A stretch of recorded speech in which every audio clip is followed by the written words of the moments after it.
Greetings, QVS AP Human Geography students. I hope you're having a good weekend. I hope the past week has been very productive, and I wanted to take the opportunity today to talk with you about how we will move further in this unit on population and migration. I will begin with a short little presentation just to introduce some of the important themes as they relate to the topic of migration. And then I'll take you to the course page to show you what your responsibilities are for this week. We've moved past the midpoint for this unit, and our examination of migration will be short. It will only last 1 week, and then you need to start preparing for the end of the unit test for the topic on population and migration. And we'll talk a little bit more about that when we get to the course page. But before we do that, let me take you to a short little presentation that's just going to, as I said before, introduce you to some of the important themes as they relate to the topic of migration. So when we talk about migration, going back to Unit 1, one of the important features or basic geographic skills was the idea of the 5 themes of geography. And perhaps you remember one of the 5 themes was movement. Well, migration really has everything to do with that theme in geography. And people naturally migrate. They've been doing this for thousands and thousands and thousands of years. In this section of the unit, we're going to look at what are some of the push and pull factors related to migration. And that largely answers the question, why do people migrate? So let's go and move a little bit further into this presentation. The where and the why. Geographers want to understand really 2 things: where people are moving from and where people are moving to. If we can understand these circumstances, then it helps us understand like what the conditions are for people from place to place. In terms of migration, we have some important vocabulary. You will hear about this vocabulary often in the context of this week. You're going to listen to a couple of videos, one by Mr. Sin and then another one, a crash course one. In both instances, this idea or these vocabulary terms related to migration will be presented for you. You might already be familiar with them, but if you are not, take note of the difference between emigration and immigration. And if you need some type of like mnemonic device or something to remember the 2, just remember the first letter of each. Emigration means exiting, going out of a place, while immigration means going into a place. So these are 2 important vocabulary terms related to migration that you will have to be very familiar with as you move through this section of the unit. When we look at population, you know that we've been looking at a lot of statistics related to demography.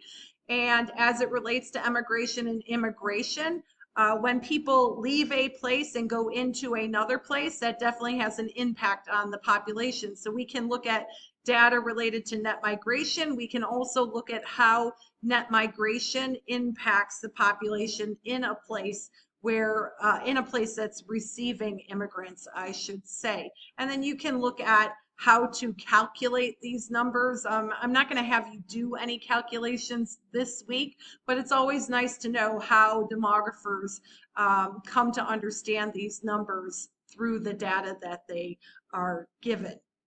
Why do people migrate? Push and pull factors are really important in the context of migration.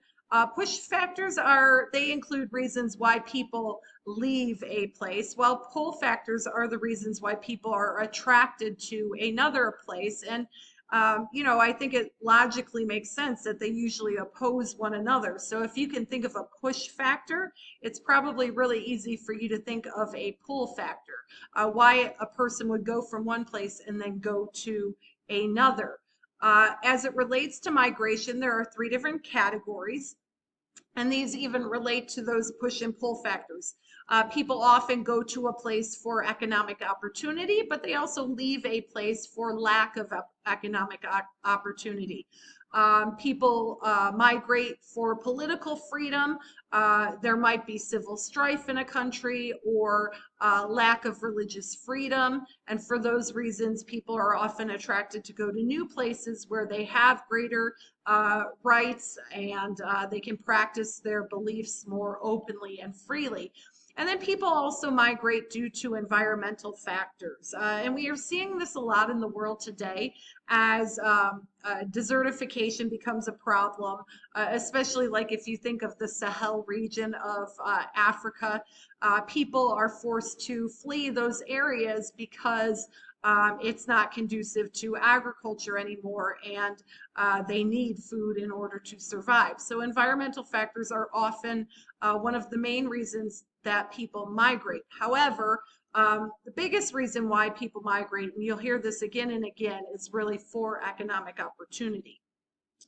In terms of economic factors, most people migrate, as I said, for economic reasons. They relocate themselves for new employment opportunities, and oftentimes these employment opportunities are related to push factors. So these are just a few more examples of economic factors that encourage migration. In terms of cultural political factors, there's lots of good examples of this. There's examples of forced migration as it relates to cultural and political factors. Native Americans in the United States moving to reservations. The transatlantic slave trade is probably, one of the most relevant examples of forced migration. However, also too with anti-Semitism as it existed in Europe, that forced a lot of Jewish people from that region to move into different areas of the world.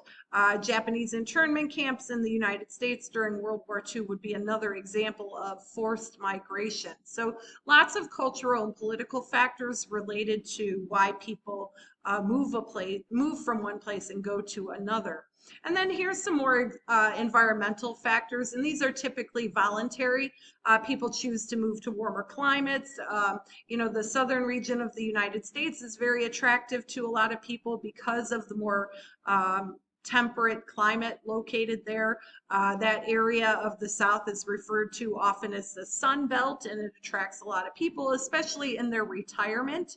But also other environmental factors that have contributed to migration would be things related to environmental disasters like hurricanes or even the Dust Bowl in the United States in the 1930s. Now, as it relates to why people move, oops, I got to go back there. As it relates to why people move, in 1885, Ernst Ravenstein came up with what he referred to as his laws of migration, and you could see them in front of you here. They will be introduced to you in one of the activities this week. But among these laws are the fact that migration usually occurs over short distances. Migration usually occurs in a series of steps. And then as it relates to migration, we'll look at different types of migration, like chain migration, step migration, transnational migration, transhumance migration. These are all important types of migration that occur. Long distance migrants usually move to centers of economic opportunity. So oftentimes we see migrants moving to urban areas as opposed to rural areas. There's always like a counter stream as it relates to migration. People in rural areas migrate more than people in cities. Men tend to migrate longer distances than women. Most migrants are young adult males. Cities grow more by migration than by natural increase. Migration increases with economic development. And then finally, economic causes are the number one related cause to migration. So these were important laws that were presented in 1885. And as you kind of consider migration in the next week, think about what's valid and what has changed related to that.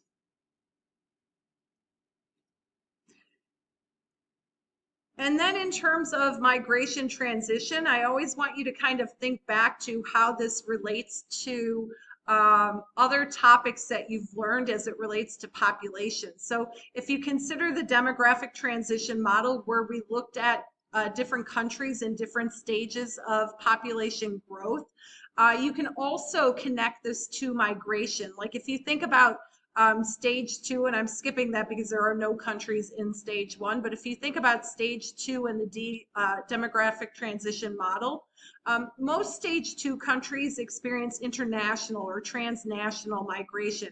And what that means is most people leave those countries that are in stage two, and they go to either stage three or stage four countries, depending on proximity.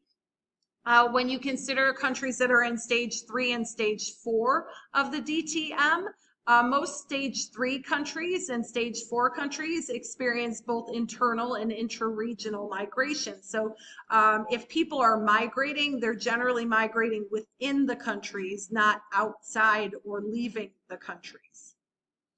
And then that also relates to like distance migration. Like if you consider where people are moving to, there's some different kind of important vocabulary related to the distance that migrants travel, interregional versus intra-regional. So you'll hear more about that as we move into the activities that are presented to you in this week. Now, at this time, I've taken you back to the course page, and this is the last week of work for this unit. And by this point in time, you should be done with all of the topics related to population. And I want you to scroll down to the bottom of the course page where you see the final 3 topics related to migration. I know we haven't gone back to the population party yet, and we will do that, but we're going to hold off until next week for that. So I'll talk more about that in next week's video. But this week, your focus should be all migration. And the 3 main topics, according to the AP College Board, as they relate to migration, are causes of migration. So within the context of 2.10, you're going to do 2 activities that relate to really essentially those push and pull factors, why people have migrated, why they leave a place and why they go to another. And then you can see here there's a case study on the United States in particular. So in this activity, you're going to look at 3 different periods in U.S. history to really come to understand why people were migrating within the United States in those 3 periods. And then in the middle of the week, you'll move into forced and voluntary migration. Largely the focus here will be forced migration so that you come to understand that lots of people migrate today because they are forced to leave places due to like political instability or lack of religious tolerance and even environmental factors. So in this case study, after you do the SCORM package here, in this case study, you'll look at a few different examples of forced migration and kind of report back to me on one of those cases. And then finally, the final activity for this week is 2.12, how migration impacts different places. So the argument here is that migration can make a country economically stronger. I mean, if you look at the United States, which is like the best example of immigrants in the world, because the United States does receive most of the world's immigrants, you can kind of understand how economically powerful and strong the United States is. That's one of the effects of migration that you will look at within the context of that activity. So altogether for this week, 6 different activities under 2.1, 2.11, and 2.12. So make sure that you do all of those activities because next week we are going to move into the assessment week where you will have to take the test. Also related to the topic of migration, it would be a good idea to read chapter 3 this week as well, as it correlates to lots of the things that you're going to learn in 2.10 through 2.12 as it relates to migration. I hope you have a good week. Contact me if you have any questions.